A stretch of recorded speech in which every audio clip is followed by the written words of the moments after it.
Bismillahirrahmanirrahim. Assalamualaikum warahmatullahi wabarakatuh. Kami dari kelompok 3 Antropologi Sosial yang beranggotakan.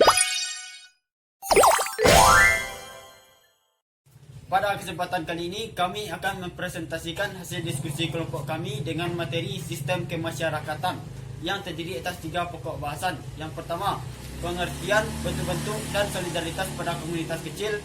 Yang kedua, pelapisan sosial. Dan yang ketiga adalah kepemimpinan dan pengendalian sosial. Pengertian masyarakat. Masyarakat adalah sekelompok orang yang membentuk sebuah sistem semi tertutup atau semi terbuka di mana sebagian besar interaksi adalah antara individu-individu yang berada dalam kelompok tersebut. Menurut ahli seperti menurut Konjaraningrat, masyarakat adalah kesatuan hidup manusia yang berinteraksi menurut suatu sistem adat istiadat tertentu yang bersifat kontinu dan yang terikat oleh suatu rasa identitas bersama. Bentuk-bentuk di antaranya, yang pertama, kekerabatan.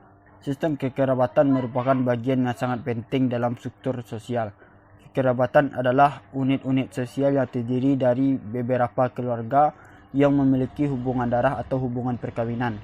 Anggota kekerabatan tersebut diantaranya ayah, ibu, anak, menantu, cucu, kakak, adik, paman, bibi, kakek, nenek, dan sebagainya.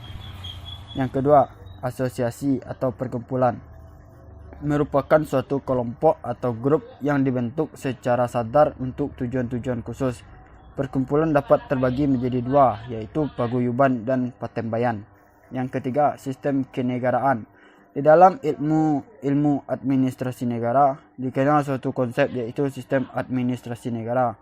Setiap negara pasti mempunyai sistem administrasi negara masing-masing. Sistem ini tidak boleh berdiri sendiri, tapi dipengaruhi oleh lingkungan sekitar termasuk dari ilmu antropologi. Yang keempat, sistem kesatuan hidup, yaitu di mana kesatuan hidup setempat atau komuniti berbeda dengan kelompok kekerabatan. Maka kesatuan sosial yang disebut kesatuan hidup setempat itu merupakan kesatuan-kesatuan yang tidak pertama-tama ada karena ikatan kekerabatan, tetapi karena ikatan tempat kehidupan. Solidaritas pada komunitas kecil. Menurut Sujono Sukanto, menyatakan bahwa solidaritas sosial merupakan kohesi yang ada antara anggota suatu asosiasi, kelompok, kelas sosial, kasta, dan antara berbagai individu dengan suatu kelompok. Dapat dijabarkan ada 4 macam. Yang pertama, menghargai perbedaan yang ada sangat diperlukan bagi kita. Negara kita kaya akan keberagaman, baik dari budaya, agama, serta cara berinteraksi pun terdapat suatu perbedaan. Maka dari itu, menghargai perbedaan adalah sebuah hal yang diperlukan. Secara tidak langsung, kita telah memberikan contoh untuk hidup yang rukun dan damai, tanpa menghiraukan adanya suatu perbedaan yang mencolok. Yang kedua, saling tolong-menolong juga sangat diperlukan. Sebagai makhluk sosial, tentu kita tidak akan lepas dengan namanya interaksi sesama manusia. Maka dari itu, tolong-menolonglah dalam bermasyarakat. Yang ketiga, adanya interaksi sesama kelompok. Dalam suatu kelompok, sangat diperlukan adanya interaksi. Jika tidak terdapat interaksi, maka sesuatu yang kita lakukan tidak akan berjalan semana semestinya. Oleh karena itu, interaksi sesama kelompok diperlukan untuk keberhasilan atau keberlangsungan kelompok tersebut.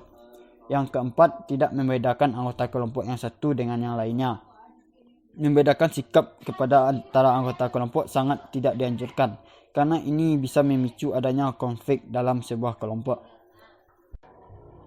Pelapisan sosial dapat dikategorikan ke dalam 3 kelompok, diantaranya lapisan ekonomi, yaitu faktor utama yang mendasari terbentuknya kelas sosial. Secara spesifik, kemunculan kelas sosial pada era revolusi industri dan kapitalisme, di mana masyarakat terbagi menjadi 2 kelas, yaitu kelas pekerja termasuk kelas bawah dan kelas pemilik termasuk kelas atas. Yang kedua, lapisan politik. Faktor politik yang mendasari terbentuknya stratifikasi sosial adalah kekuasaan. Singkatnya, kekuasaan diartikan sebagai kemampuan yang dimiliki seseorang untuk memengaruhi orang lain dalam mencapai sebuah tujuan. Yang ketiga, lapisan status sosial. Dalam hal ini, pembagian kelas pada masyarakat didasari oleh perbedaan status berdasarkan kehormatan. Biasanya individu yang berasal dari kelas terhormat akan cenderung membatasi pergaulan dengan orang luar kelasnya. Kepemimpinan dan pengendalian sosial. Kepemimpinan adalah sebuah kemampuan yang terdapat di dalam diri seseorang untuk bisa memengaruhi orang lain atau memadu pihak tertentu untuk mencapai suatu tujuan. Menurut Stoner, kepemimpinan adalah sebuah proses dalam mengarahkan atau mempengaruhi kegiatan terkait sebuah organisasi atau kelompok demi mencapai tujuan tertentu. Selanjutnya, ada beberapa teori. Yang pertama, teori karakter. Merupakan teori yang menitik beratkan karakter-karakter tertentu yang mampu menyukseskan sebuah kepemimpinan. Yang kedua, teori perilaku. Dijelaskan mengenai beberapa perilaku yang mencerminkan karakter pemimpin. Perilaku tersebut terbagi dua, yaitu job centered dan yang kedua adalah employee centered. Yang ketiga, teori kepemimpinan situasional, yaitu teori yang dikembangkan oleh Hershey dan Blanchard yang memiliki titik berat pada kematangan para pengikut atau bawahannya. Kesuksesan suatu tujuan bergantung pada matang tidaknya para bawahan. Maka dari itu, pemimpin diharapkan mampu menganalisis apakah bawahannya sudah cukup matang atau belum. Pengendalian sosial.